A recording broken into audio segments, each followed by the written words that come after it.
عمرك سألت نفسك ليه ناس كتير بتخسر فلوسها؟ السر مش ان هم استثمروا غلط، السر ان هم مش فاهمين السوق رايح فين. وصدقني اول ما تفهم المعادلة اللي هكشفها لك دلوقتي، عمرك ما هتجري ورا توصية من حد تاني، وهتاخد قراراتك الاستثمارية بثقة زي المحترفين. السلام عليكم اصدقائي ابطال الوعي المالي، اخباركم ايه؟ يا رب تكونوا بخير. معاكم دكتور محمد حسين في برنامجكم ريتش هابتس بالعربي.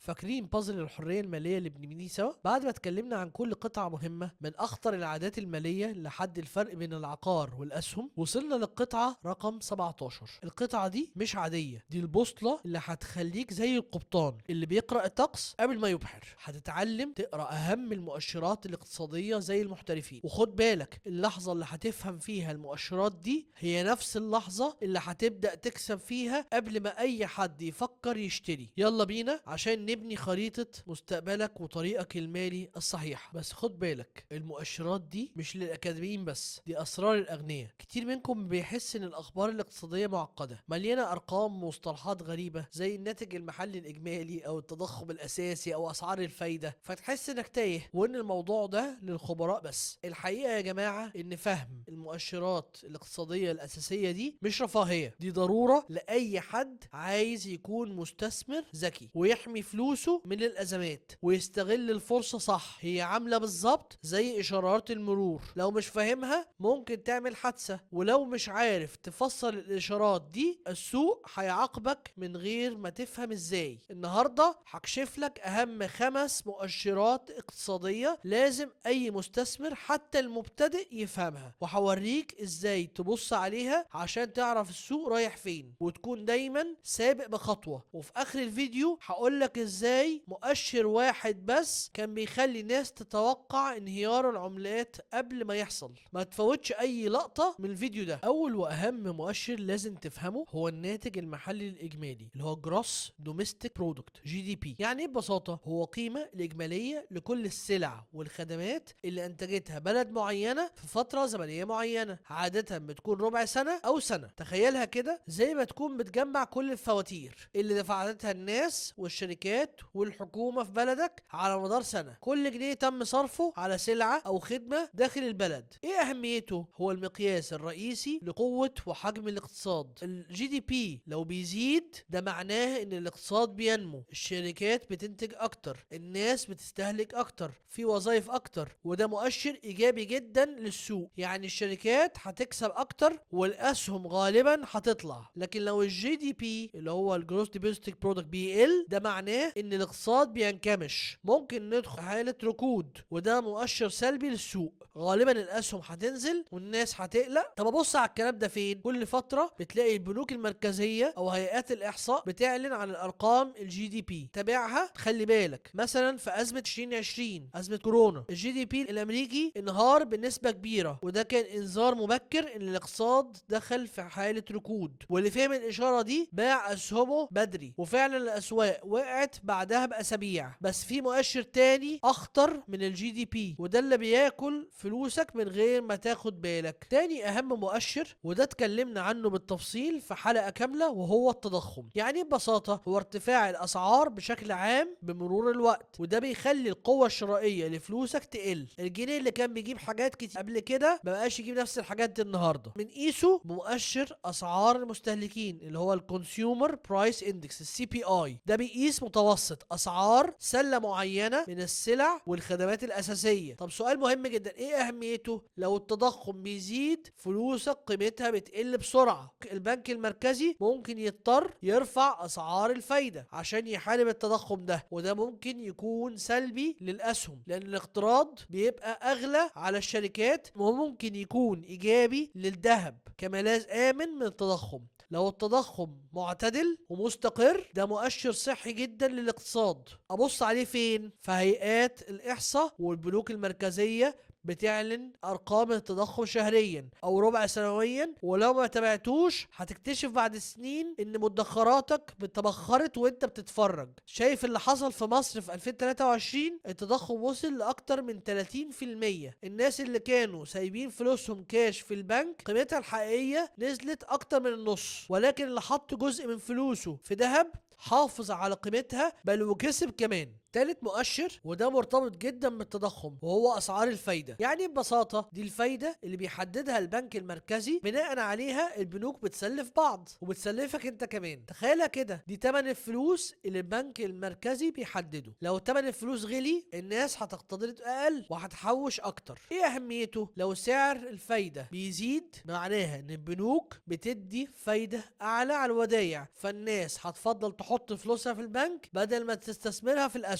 او تفتح مشاريع. الشركات اللي بتاخد قروض عشان تتوسع، القروض دي بتغلى عليها فبتتأثر ارباحها. ده بيكون سلبي جدا للاسهم، بس ممكن يكون ايجابي لمين؟ للعملات المحلية. لو اسعار الفايدة بتقل وده العكس، يبقى الاقتراض بيبقى ارخص، فالشركات بتقترض وتتوسع اكتر، والفايدة على الودايع بتقل، فالناس بتدور على استثمارات تانية زي الاسهم. فمعنى كده ده بيكون ايجابي للاسهم والعقارات. طب السؤال مهم، ابص عليها فين؟ تابع قرارات البنوك المركزية المحلية والعالمية. مثلا الكلام ده حصل في 2022، الفيدرالي الامريكي رفع اسعار الفايدة بشكل جنوني لمحاربة التضخم.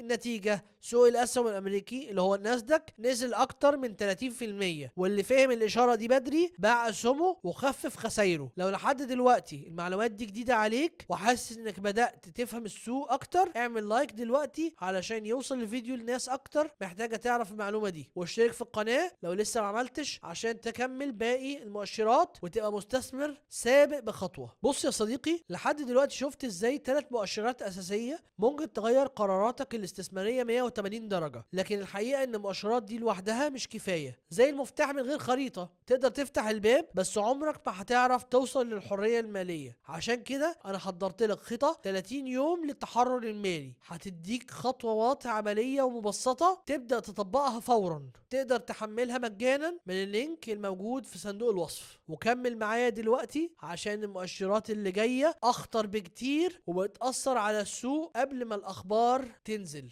رابع مؤشر بيبين مدى صحة سوق العمل والاقتصاد بشكل عام هو معدلات البطالة. يعني ببساطة هي نسبة الناس اللي قادرة على العمل وبتدور على وظيفة بس مش لاقية. ايه اهميته؟ لو المعدل البطالة بيقل ده معناه ان في وظائف كتيرة والناس بتشتغل ودخلها بيزيد وقوتها الشرائية بتزيد، وده مؤشر ايجابي جدا للاقتصاد وللسوق. لكن لو معدل البطالة بيزيد ده معناه ان في ناس كتير بتفقد وظائفها ومفيش طبعا عندها دخل، فالناس بتصرف اقل، وده مؤشر سلبي جدا للاقتصاد وللسوق لان الطلب بيقل وارباح الشركات بتقل. طب تبص عليها فين؟ في هيئات الاحصاء بتعلن عن ارقام البطاله بشكل دوري، واوضح مثل يوضح لك القصه دي في 2008 فتره الازمه الماليه العالميه. مع بدايه الازمه الماليه معدلات البطاله في امريكا طلعت بشكل مخيف. اللي كان بيراقب المؤشر ده فهم ان الازمه هتطول، فابتدى يحافظ على كاش ويبعد عن الاسهم، وده انقذ ناس كتيره من الافلاس. بس حتى لو البطاله قليله، في حاجه تانية ممكن تخلي الاقتصاد ينهار فجاه. خامس مؤشر وده بيبين قوه علاقه البلد بالاقتصاد العالمي هو الميزان التجاري. يعني ايه ببساطه؟ هو الفرق بين قيمه صادرات البلد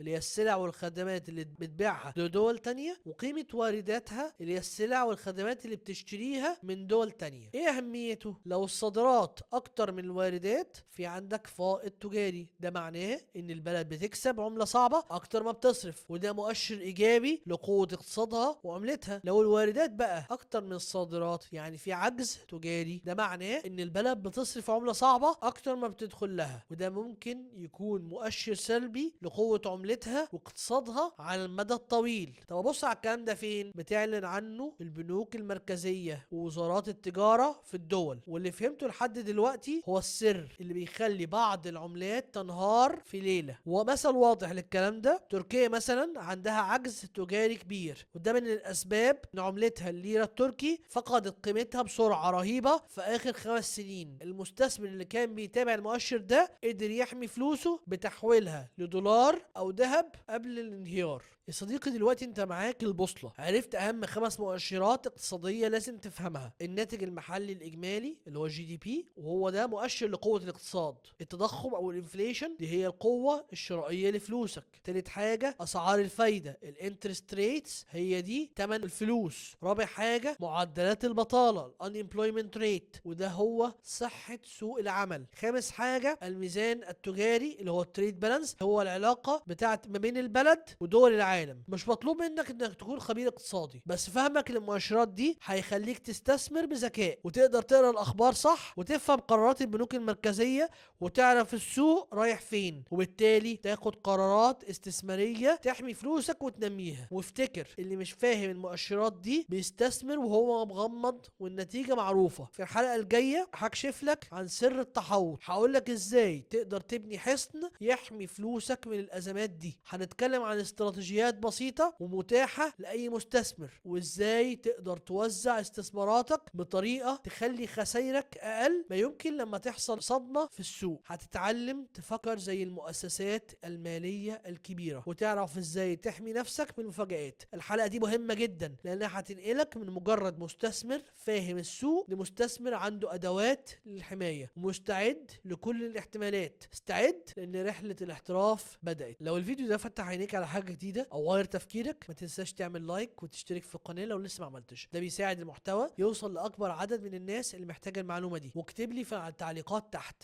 ايه المؤشر اللي كنت تسمع عنه بس ما عرفتش اهميته الا دلوقتي، وهل هتبدأ تتابع المؤشرات دي من النهاردة؟ شاركني رأيك. انا دكتور محمد حسين، اشوفكم في الحلقات القادمة عشان نكمل بناء بازل الحرية المالية خطوة بخطوة. خليك غني وغير عاداتك المالية. السلام عليكم.